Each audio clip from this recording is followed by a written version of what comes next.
Greetings and welcome to another episode of Q Points Podcast. I am DJ Sir Daniel.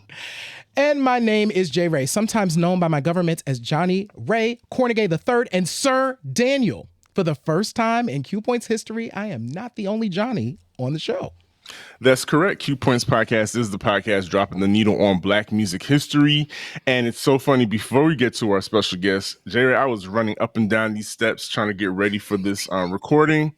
And needless to say, by the time I got here to the situated in front of the camera, I was a little winded. And as I get closer to 50, that happens a lot more. These joints ain't what they used to be, and there is a reason for all of that, and there is a way that we can combat those things. And our special guest is going to talk to us about that and some more facts regarding our health. Absolutely. So without further ado, we are going to welcome to the show. We're so happy to have him here. Johnny Dickson from No Lab Coat Required. Welcome to Q Points. Thank you. Thank you so much for the warm welcome. I'm excited to be here and chop it up with you guys. Thank you. Thank you, man. Yes, I'm a huge fan of your channel. We love it over here on Q Points. You teach us so much. You're like a legit scientist and teaching us sciencey things. So yeah, let's jump into some of the things and helping us deal with some stuff, I think. Yeah. Here to help. Here to teach. You hit the nail right on the head. I love to teach. So Johnny, let's just get right to it. Johnny, why No Lab Coat Required? What was the science behind the name, and what gap in health education do you think it fills, especially for the Black community? Oh man. Well, the short answer is it came to me in the shower. That's when our best ideas come. That's where the title came from. That's the short answer. And the way I kind of leaned into, or I guess arrived to that point of like, oh, that'll be the title, is really came from this want to share what I was learning over time. So in 2018, I almost want to say a gap year from life. I chose to really focus on myself. I chose to really hone in on what was my own passion, trying to find myself. And in this time, I'd read books and I'd gravitate toward books on nutrition, books on exercise, books on sleep.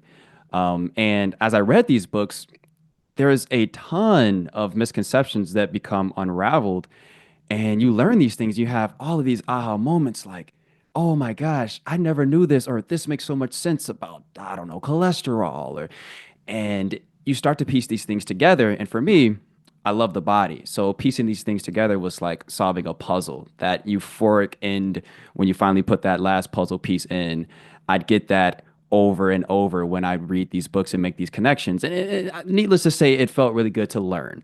And I began putting out content on what I was coming across. Like, hey, this is actually what's taking place when you consume seed oils, or this is what's taking place with your insulin when you eat this donut. And I love teaching about the body and putting content out. And one of the things that you will learn about the world of academia, which is where science comes from, is that it is exclusive and it's a little snobby and it's just not for the layman. So what I did coming in as a young kid, basically, and, don't have the regular, old white man in lab coat image, and I don't have a lab coat. I got 1 degree. It's in exercise science. And I started teaching about these things and it landed on me in the shower. This will be No Lab Coat Required. This is how we bridge the world of academia with the layman. So that's how I came to be. Well, your lab coat is coming, Johnny. Yeah. You say that right now in Key Points. Your lab coat is coming. We claim that right now. Yes. Yo, so one of the things, I will tell you, one of the things that kind of got me to your video, Sir Daniel knows this, but I'm a caregiver for my parents, and I'm always looking for interesting information about the things that impact them and us generally. And one of the videos that led me over there was that insulin, when you started talking about insulin and it involved diabetes and like all of this stuff. So I want to just jump into that because it's really interesting. So diabetes disproportionately impacts folks of color, in particular Black and brown folks, right? you talked about lifestyle, like lifestyle choices, but really digging into sugar. You talk about sugar in this interesting way as like, you know, the menace, right, that jumps in. So I want to just ask you, what's something important that we need to know about sugar and our intake of it? And what are some steps that we can take to kind of mitigate our sugar intake from your perspective? Absolutely, absolutely. Sugar, man, it is sneaky. I love talking about it because it just likes to float under the radar. When it comes to sugar, if I go on and I talk for 6 more hours on this podcast, the number one thing I'd want to be taken away is proactivity. If there's something that we want to be proactive about, it is sugar intake. It is something that we intake in elusive amounts. Like, where did we even get all of this sugar from? Right. So it is the only thing.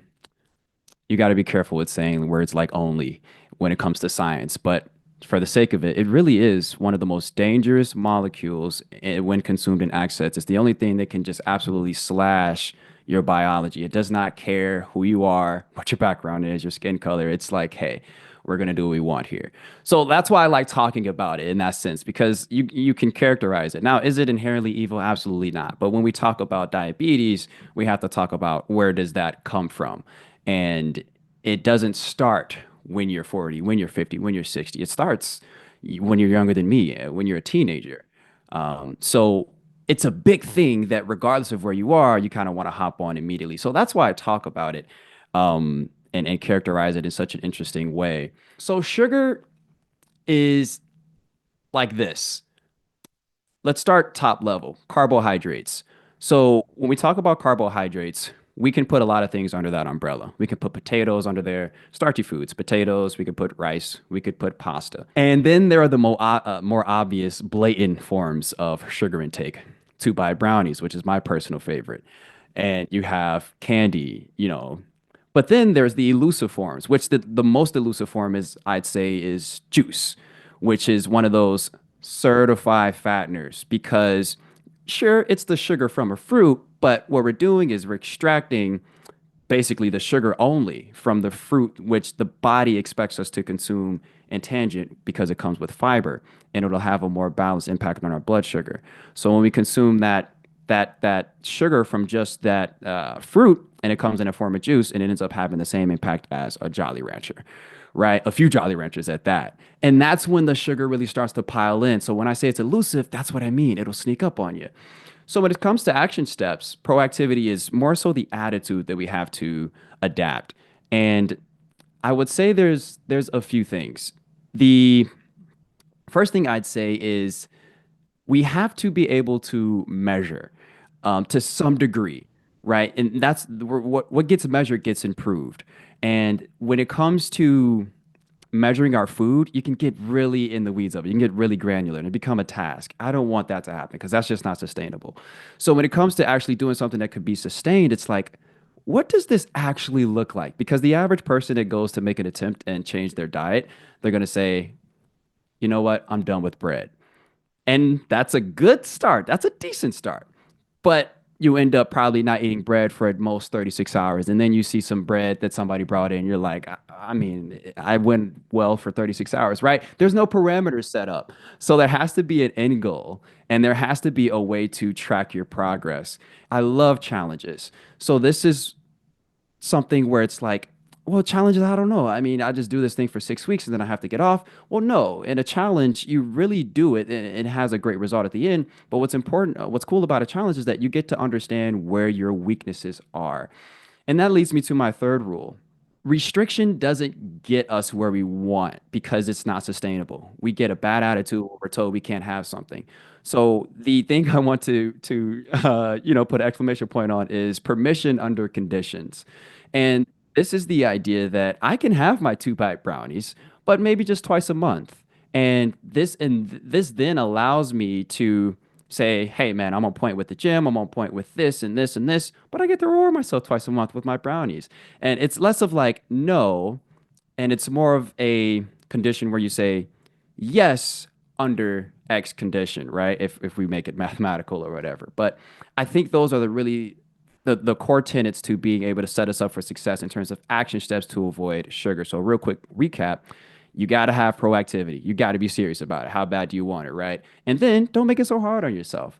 You go ahead and measure a couple things you need. You need a target date and you need to be able to track how you're doing, whatever that looks like for every person. If I'm getting really specific, I have this app. It's called Day Sense, and it just tells you the last day you did X. Whatever bad habit you want to put on there, you could put it. And it'll tell you it's been 8 days since you ate sugar in a form of 2 bite brownies, right? And then permission under conditions would be the third thing I'd say, which the beauty of this framework, I'm going to call it, is that it can really be changed based on the individual.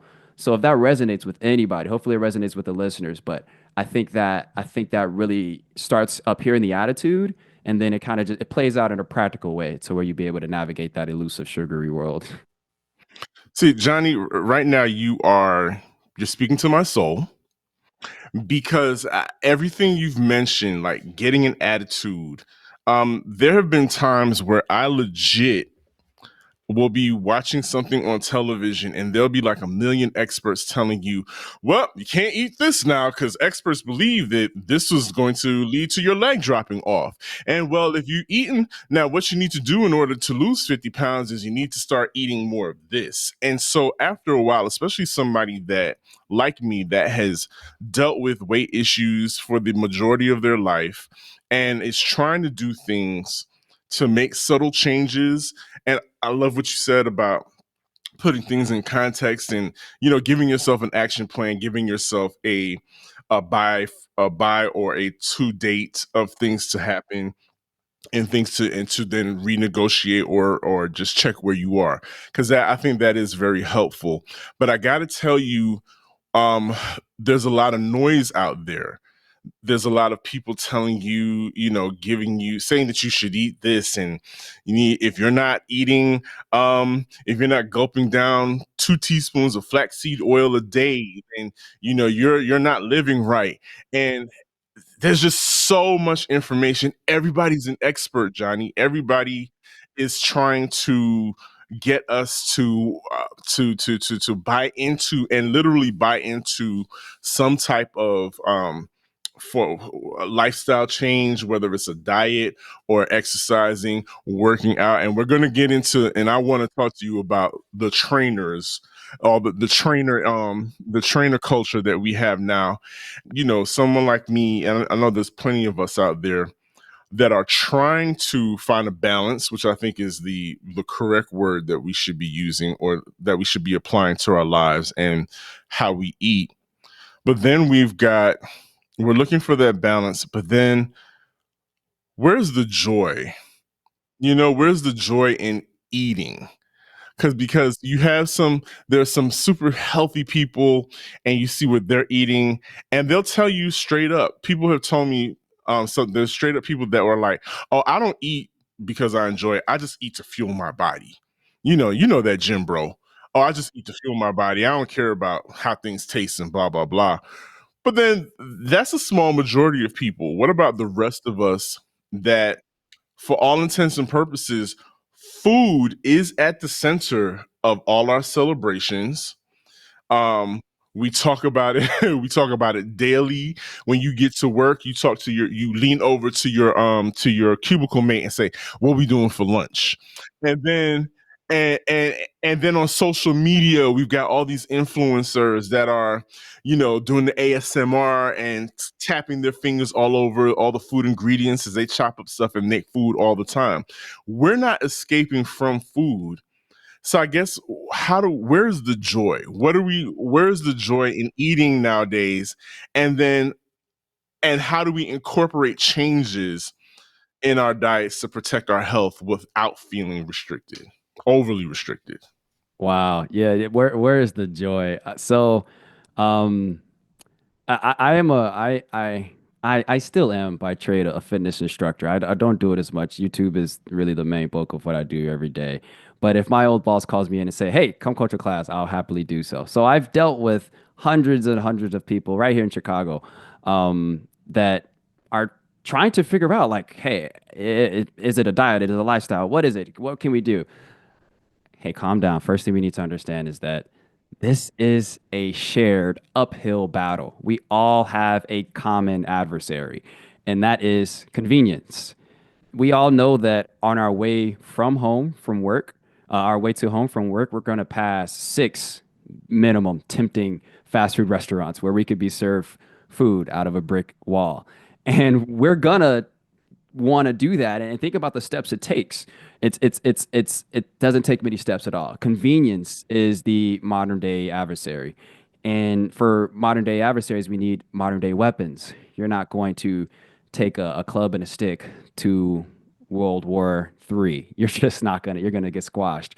So what are some of those modern day weapons that we can actually implement? Um, I I want to say the one of the things that I have to do is almost it sucks, but it does take a little bit of mental gymnastics.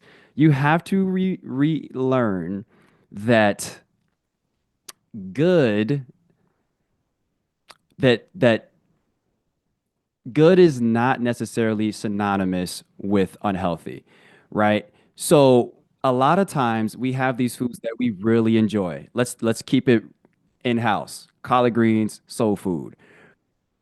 We just say it's not it. So collard greens, there's no way this is healthy. Look what we're putting in it. But actually, if we zoom out and we look at it again, depending on what we're cooking it with, right? Let's just say butter. Let's say we're add some ham fat or whatever the case is, right? And we're talking about a collard green. We're talking about a vegetable that is slow cooked and it's already nutritious. Because the black hand has touched it and prepared it, does not make it unhealthy as a final product. It just means we prepared it. I can stand up for collard greens. I can't stand up for the mac and cheese, though. I'm not going to try to do that. Okay, Johnny, Well, what wait we a not minute gonna now. have you do is coming over It was here. nice. It was nice meeting you. and telling us we can't eat No, it. but no, go ahead. Go ahead. Go Continue, ahead. It's one Johnny. of those So hard we truths. Go ahead. understand. It's one Go of those ahead. hard truths. But I do want us to exercise the freedom like, no, let's put our foot in this, but let's use the right ingredients. And it isn't bad. So let's talk about sodium for one example. Um, the food that we cook probably isn't bad when it's just the food that we cook. But when we've cooked just like once a month and everything else is basically takeout, we are disproportionately taking in a crazy amount of sodium, for example, if we zoom in on sodium, which again is not inherently bad, but we keep resorting to this balance word. If you looked at the ingredients list of all the processed foods or takeout food, the sodium is in copious amounts. When you go to buy a potato, guess how much sodium is in it? 0 milligrams. Right? Guess how much sodium is in a strawberry?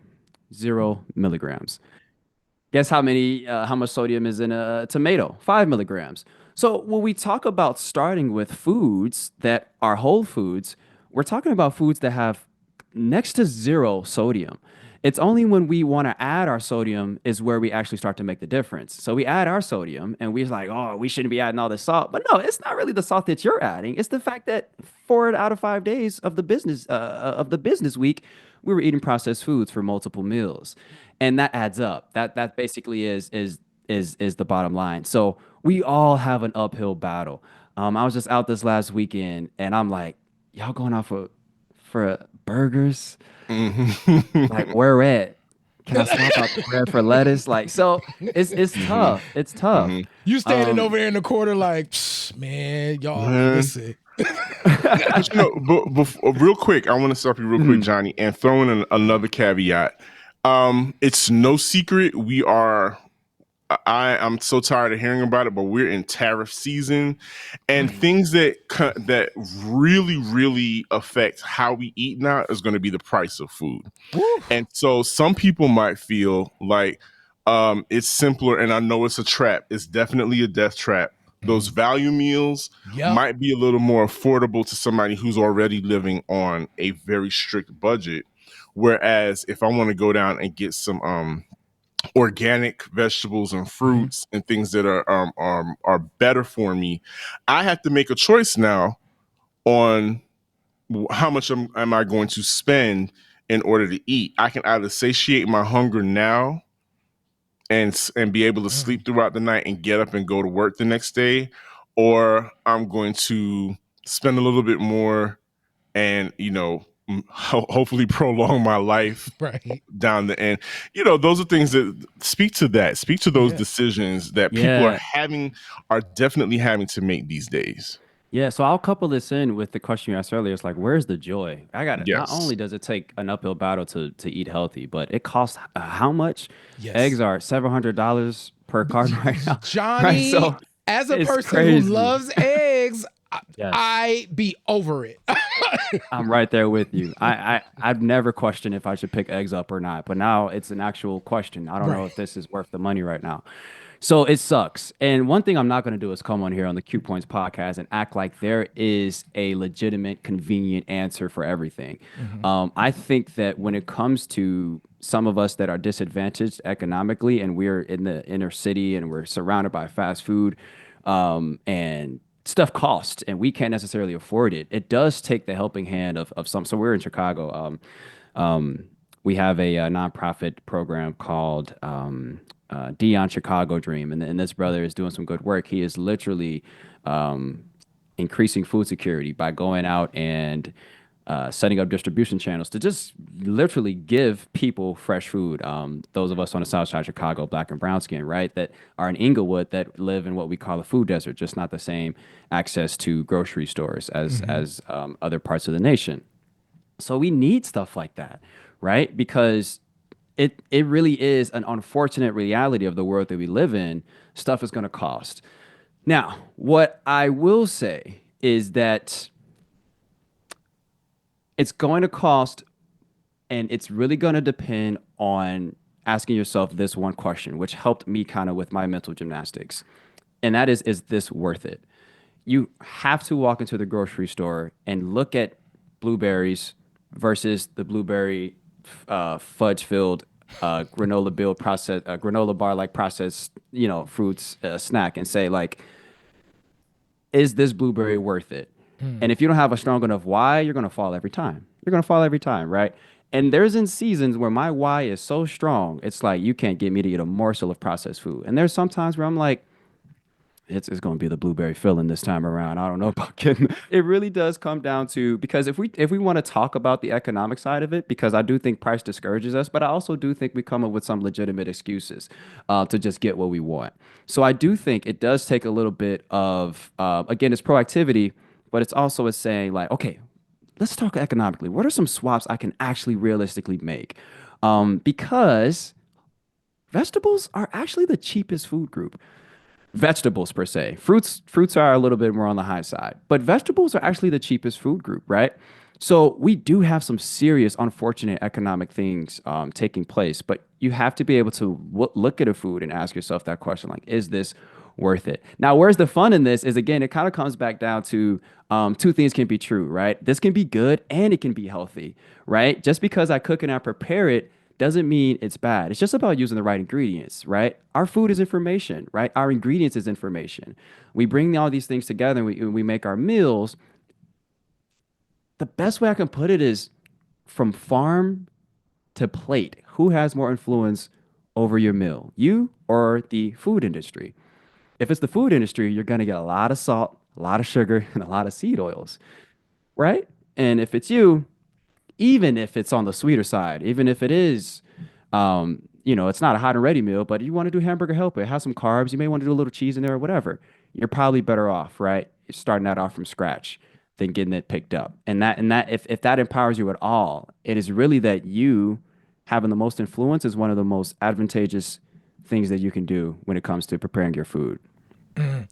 So Sir Daniel knows this about me, Johnny, but just sharing, I love to cook, and my favorite, and let me tell you what gets me every time, and I'm gonna tell y'all, I love having a pretty plate.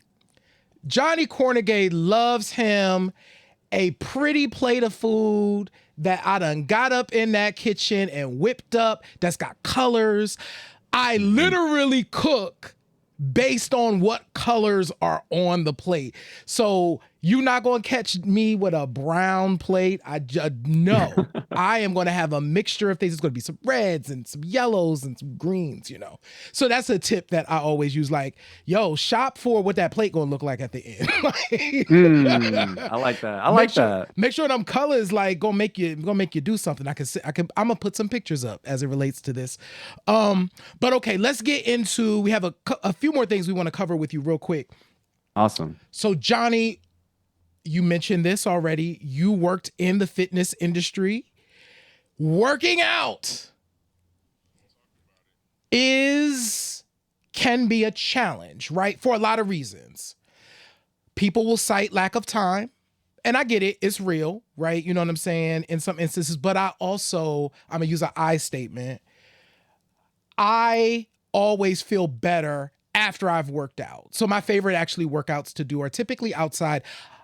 At my big size and my big age, I love a walk. A long walk though. I could regularly do 5 to 7 miles. You know what I'm saying? Just walking. I love it, right?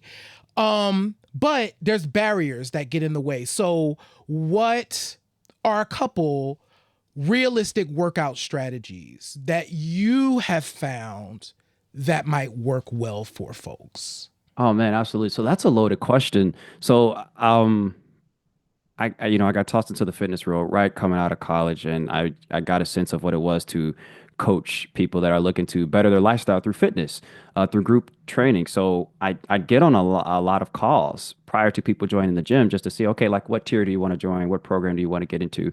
And you'd get the reasons why they can't join more often than not. And over 85% of the time, it's time related. And that is legit. If you are a single mom, right, and you want that body, when you look in the mirror, you don't like that. You want something different, and you want to make that change. You get on a call and you're hopeful, but then you're faced with the reality, like, hey, got a couple kids, they got to get back and forth to school. You got to prepare meals. That's a hard and harsh reality.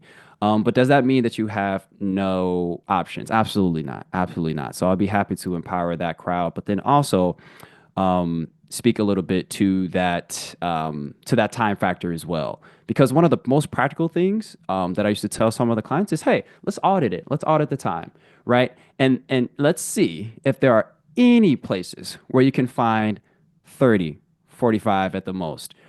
50 minutes if you want to be gung ho. Where can we find somewhere where we can get in some movement? And I don't care what the movement looks like. So let's get into that. I actually don't go to the gym right now. I work out right here. This is a door to another room. I go in there and I just do a home workout. Because when it comes to working out, you have to define your path of least resistance, because that's where we're going to naturally gravitate to. You're not going to want to do anything that has a ton of resistance, right? So if you are a gym person, you have to make going to the gym extremely easy for yourself. You have to get the gym clothes out. Yes, you got to do the tried and true advice of getting the shoes out before, right? Like that stuff actually works, but it won't work if you have not defined your why strong enough. If it's one of those willy-nilly things like, I want to get a better body. It may work for a week, but it just won't work long term. So when it comes to that mother, that a single mother, or even you, J Ray, it's like, what can we do to get into the gym, or to make sure we're moving consistently, or to be able to take a long walk when there are these realistic barriers? So number one would definitely be to define that why. Number two would be to audit that time, and it will take a little bit of sacrifice, right?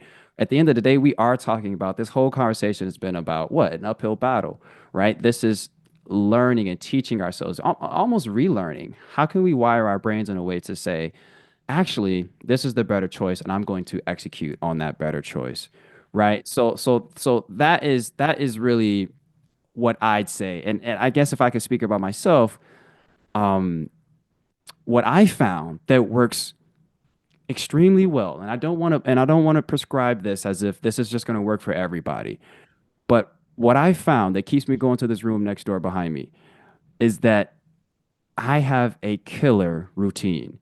And if I don't have a routine, I'm not going, no push-ups, no squats today, no kettlebell motions, none of that. And it starts with my domino habit, which for me is waking up on time. If I don't wake up on time, everything else kind of falls into play. We all have a domino habit. For somebody, it may be going to sleep on time. For somebody, it may be, did I get XYZ activity, right? And if it's kind of like if that habit falls, the rest of the healthy habits just all kind of fall, right? So for me, that domino habit is getting up in the morning. And I find defining that routine makes all the difference for me. And I think that's practical. What do you guys think? Do you think that's helpful? Defining the routine. It's again, you preaching right now, Pastor Johnny. The I would throw in there probably a good playlist would help out with that as Ooh. well, because we are Q points, so we got to throw that in. We got to throw that in. Good playlist Go ahead. works. Go I have ahead. my Do you gym have a playlist is playlist? banging. Yeah. Oh What yeah. about So you, Johnny? I think again, if we're talking about hacking the brain, this may or may not work, but I actually intentionally like diminish the amount of music I listen to throughout the day. That way, when it comes to working out, I'm like, oh, I can look forward because I get to listen to music. Oh, I haven't listened to music in six. Like, let's do this, right? So Smart. I think that helps too. It's exciting. So that's a really good point there. Absolutely. Okay, so I mentioned this earlier, so we're going to get to this. You said you got into the fitness game at an early age, and as I had mentioned earlier, fitness, for lack of a better term, is quite the hustle these days. There are a lot of people who are trainers, who will, get you in that gym. You have to have a membership at the gym that they work out at. And, and if you buy my waist trainer while you're working out, I'll knock off $20 out of your session. It, again, more noise, right? There's more noise for people who wouldn't mind going to the gym, like myself. I like going, but only because they have a swimming pool. Swimming for me is what does it for me.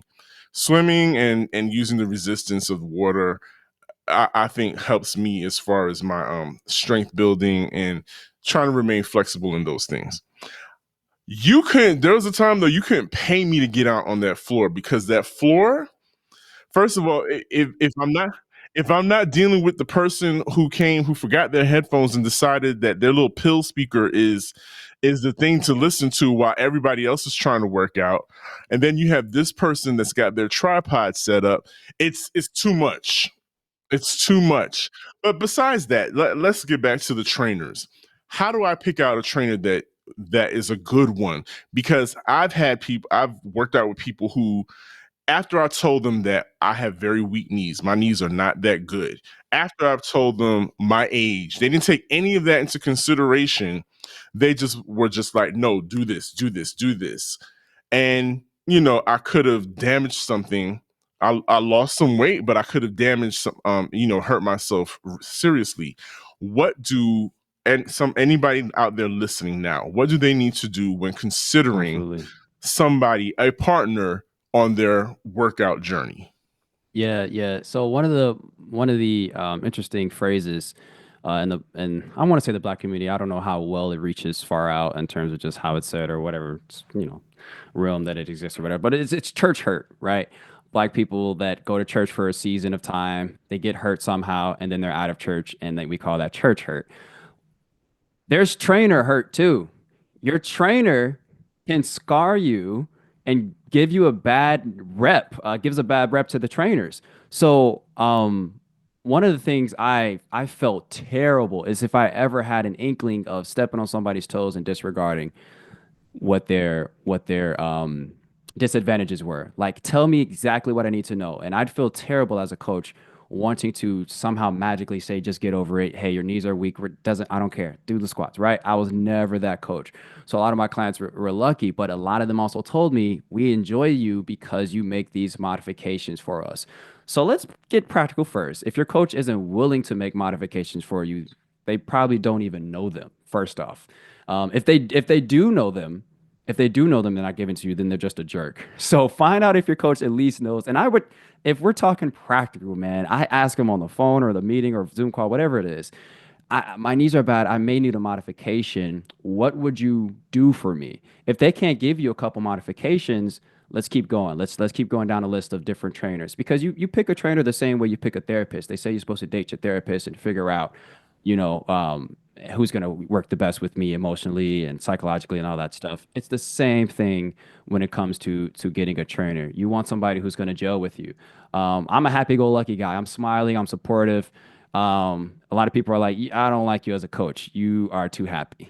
I need to be yelled at like a drill sergeant. Like some people want, like rah rah, you know what I'm saying? And I have that in me, right? But it's just like some people are just more intense or whatever. And that's fine. But again, you pick what works for you. So if we're talking about how, man, first off, identify where your pain points are, your weakness, right? And you say, hey, can you modify this for me? And if they can't tell you on the spot, then they either don't know or don't care. Look elsewhere and then find someone that you can gel with. Man, that's a really good tip. Before we get out of here, I want you to specifically speak to other Black men about, because again, there's a lot of noise out there telling us what we should and shouldn't do and who we should be. What do you want to change with no lab coat required? What do you want to change with the perception that Black men specifically have about their health? And because if we listen to those voices, everything is doom and gloom. You're going to die of a heart attack or diabetes. But then we do see our peers being taken out by those things. So what do you want to do specifically for people that look like you, Johnny? Man, absolutely. So one of the things that kind of kicked me off into the health science world and world of academia is the curious point of how do I not get the body my father has? And shout out Pops, and that's when it Listen, landed dad on bods me. are in style, though. Wait a minute. And that's exactly what it was. So I've always been the skinny kid, slim kid, but my father is not skinny. So I'm like, that's where I'm headed. And then it dawned on me, but I don't want to head there. So what do I do? And I mean, like a baby out of the womb, I started asking the basic questions. What is a carbohydrate? How do you lose weight? What does this even work like? And that's when it kind of all dawned and kind of turned into that gap year I took in 2018. And I came across another Black man. His name is Sean Stevenson. And he has a podcast called The Model Health Show. And he was really my inspiration in trying to understand some of these misconceptions and trying to navigate this world that has just so many voices. So he was my one voice that I kept talking about. Like, I will return to this person to find out what is the truth. And it worked wonders for me. So through that, I plan to be a Sean Stevenson in my own way. Like, how can I find people that, how can I inspire people to be the upcoming generation that starts to take a closer look at their health? Because the truth is, we are fighting the same battle, but that does not mean we have the same parameters. But the science is the same. The science is the same. That's the bottom line. The science is the same. The issue is that we just got here, right? We just got here. Like, how long was it? We just got the right to vote. I talked about it earlier, scientific consensus, and that takes a long time to change. And then that takes a longer time to reach the public. And that ain't necessarily reaching the Black people really intentionally at all, right? So when we talk about this, we're talking about a problem of exposure and access. It's not necessarily that. So that's what I mean by the parameters are different. We just don't come across this information as much, right? And when we do, we buy in, right? What were the things you guys said you were drinking because NASA drunk it? What, Tang? Yeah, You right. remember, So it's like, Tang was a thing. It's Tang and Kool-Aid. yeah, Tang, Kool-Aid Kool-Aid, and was my generation. Flavor Aid. Yeah, Yoo-hoo. absolutely. I liked Yoo-hoo. Anyway. Pay me to drink that Yeah, stuff now. But go ahead, Johnny, yeah. please. So my goal, because health comes from three things. It comes from marketing, it comes from advertisements, and then it comes from the I heard system, which is basically a lot of what we like to roll off of. Like, I heard this is, yeah, good. I heard this about green juice. I heard this, I heard that. But what you have to understand is in order to understand true health, science has to be done. We do have to do science to understand the body. The problem is how many Black scientists we got that's going to want to go out and tell the community how this works, right? So that if we talk about Black people, that is kind of the lane in which I kind of want to and to dive into. And I can't really share it now, but we did incorporate 4 months ago now as a nonprofit because we're looking to do some food security business out here in Chicago, and kind of help out that food issue, food insecurity that we were talking about, and hopefully I have more tangible things on that coming up. But that is, we are the change, right? People like me, and then people that don't really care about this, they just want to get the information. I'm cool with that too. You know what I mean? Like find someone like me that is the nerd, and get your stuff from them, right? Pick their brain. But someone has to go out and kind of get their grimy little hands in that exclusive and snobby world of academia and pull some stuff out for their community. Listen, it's been a pleasure. It's been a pleasure meeting you, Johnny, and knowing that the future is in your hands, and hopefully other people like you, and that when it comes to our health, like I said, it's just really just being kinder to ourselves. And if we take that concept and you would think about what we put in our mouths and the way we move our bodies, and just one more time before we get out of here, please let the viewers and the listeners know how they can support you and No Lab Coat Required. So we have some interesting stuff coming down the pipeline, but I would just keep it simple. The best thing you can do if you want to support No Lab Coat Required is to go to youtube.com/ at No Lab Coat Required. Click the video you want to watch and watch it start to finish. That's the best way you can support us right now, and what we have coming up. This was an absolute pleasure, DJ Sir Daniel and J Ray. I appreciate you all so much for this space and what you guys are doing as well. I've learned some things watching you all show, so I'll be sure to tune in more. Awesome, y'all. So listen, y'all know what to do. Thank you so much. If you can see our faces, if you can hear our voices, make sure that you subscribe, share the show with your family, friends, colleagues. If you love Q Points, chances are they will love Q Points as well. You can visit our website at qpoints.com. There you can do a ton of stuff, including watch all of our old episodes. There are over 180 of them that you can watch. So there's a lot of really cool stuff there to check out. And if you want to support the channel, keep the lights on in Q Points land, shop our store at store.qpoints.com. Also check out Q Points magazine as well. We appreciate y'all. We love y'all. That's right. In this life, what do I always say? You have a choice. You can either pick up the needle or let the record play. I'm DJ Sir Daniel. My name is J Ray, y'all. That's Johnny Dickson. No Lab Coat Required. And this has been Q Points Podcast, dropping the needle on Black music history. We will see you on the next go round.